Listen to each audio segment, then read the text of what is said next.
I'm just going to record this on my junky laptop camera this morning. So, objectively, you're right. Mexico does have better weather than Toronto. I think most people would uh, equate the southern climes to being, warmer, and then the beaches. Okay, here's the thing. I think I'm just a cold weather beast.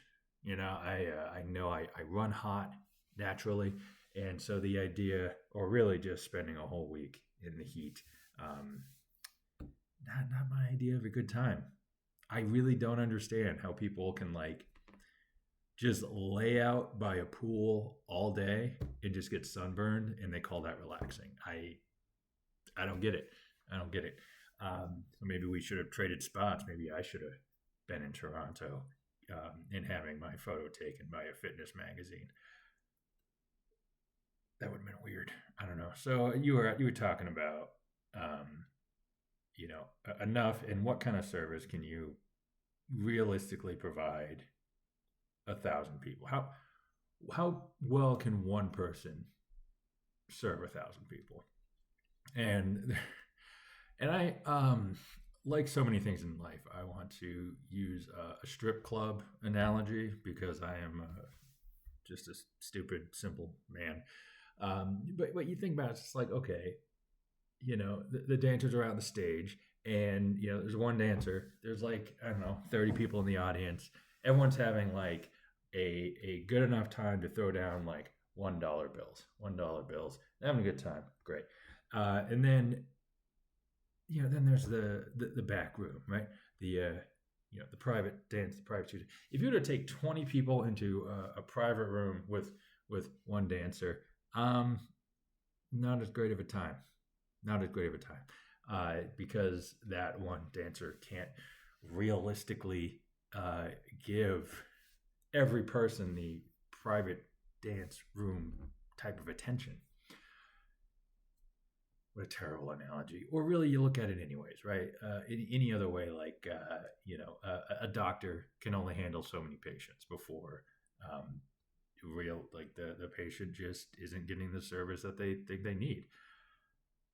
But in another turn, it's also down to the client, right? It's down to the customer. You can say, as you did in your last video, that your goal is to help people live, totally healthy and complete lives, but that's not up to you. You can put so much forward, right? You can give the instruction and the guidance and the coaching and everything else, but it's up to the person that you're working with to be like, you're the one that has to eat the particular calories. You're the one that has to lift up the weight. And so it's ultimately up to you. In what I do, and I've been saying this for years, is that, anybody can learn how to write, but nobody can teach somebody how to write, if that makes sense, right? There's a certain point where I realized, as somebody who was, working with people to help them write better copy and come up with better messaging for their companies, there's a certain point where you can't really help anybody, right? In our education system, it's, you learn the ABCs.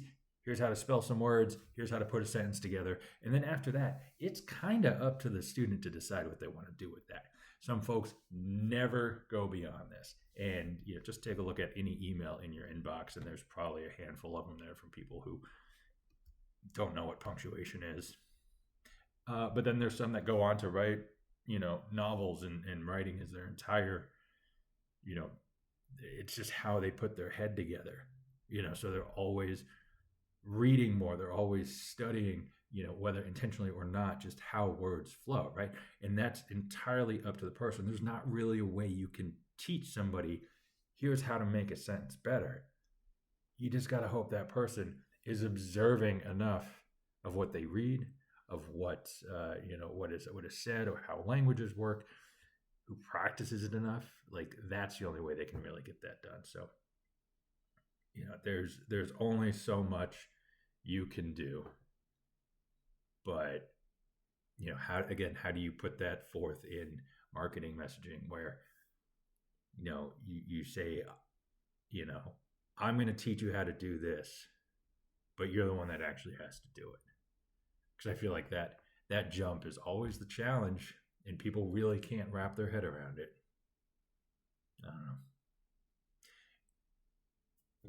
I don't know. I don't have a follow up question for you. I should. I know that was the point of this. I should, and maybe I'll do another video later. But for now, I don't know.